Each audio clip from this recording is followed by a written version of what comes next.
शादी करा के राजा चल गईला बहरावा, आई बना त चल जाइब हम नई हरावा।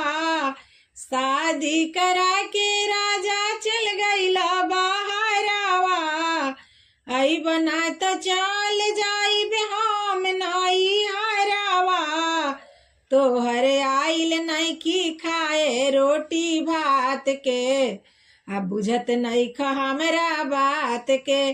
तोहर आइल नइखी खाए रोटी भात के, आ बुझत नइख हमरा बात के। रोज गोतनिया घर में मर्द संगे सूते, जरेला जवानी दिया असरे में भूते। रोज